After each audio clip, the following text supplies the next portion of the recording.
le pasteur Bruno Coussou. Je suis heureux de vous retrouver pour ces temps de partage. Et pendant ces quelques minutes, permettez-moi juste de vous encourager au travers de cette phrase. Vous êtes rachetés pour faire partie du peuple de Dieu ou encore pour appartenir à la famille de Dieu. Dieu nous rachète et pas pour que nous puissions devenir des singletons. Dieu nous rachète pas pour que nous puissions rester seuls, mais Dieu nous rachète pour que nous puissions appartenir à sa famille. 2 Samuel chapitre 7, verset 23, voici ce qu'il est dit.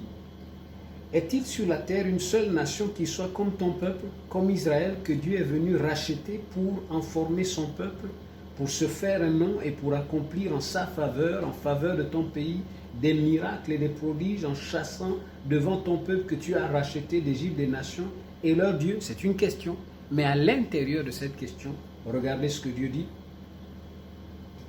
Que Dieu est venu vous racheter pour en former son peuple. Ceci est le peuple d'Israël. Mais en réalité, dans la nouvelle alliance, nous devons comprendre que Jésus-Christ est mort pour nous racheter. Il est mort pour nous délivrer de la puissance des ténèbres. Il est mort pour nous délivrer du monde. Il est mort pour nous délivrer de l'emprise de la puissance des ténèbres ou la puissance du péché. La question c'est pourquoi. En réalité, il nous délivre pour que nous puissions appartenir à la famille de Dieu, à sa famille.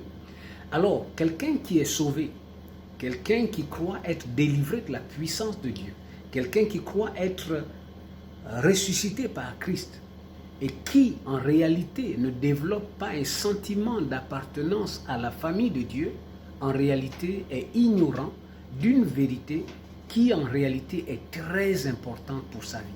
Parce que, voyez-vous, l'une des raisons pour lesquelles Dieu vous sauve, c'est pour que vous puissiez appartenir à son peuple. Vous êtes rachetés pour appartenir au peuple de Dieu. Vous êtes sauvés pour appartenir au peuple de Dieu.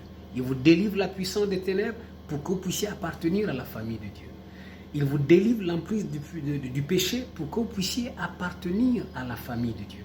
Souvenez-vous de cela. Il n'y a pas de chrétien singleton.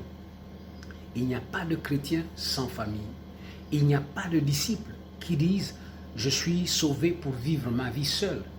Vous êtes sauvés pour appartenir à la famille de Dieu. Rappelez-vous de cela. Et ma prière, c'est que vous puissiez, au fur et à mesure que vous êtes en train de grandir dans votre foi, développer ce sens d'appartenir à la famille de Dieu, mais également la fierté de faire partie de la famille de Dieu. C'est un privilège, c'est une grâce que Dieu nous offre en faisant de nous ses enfants, en faisant de nous les membres de son peuple, les membres de sa famille. Et gloire soit rendue à Dieu pour ce merveilleux privilège. Vous êtes sauvés pour appartenir à la famille de Dieu. Que Dieu vous bénisse.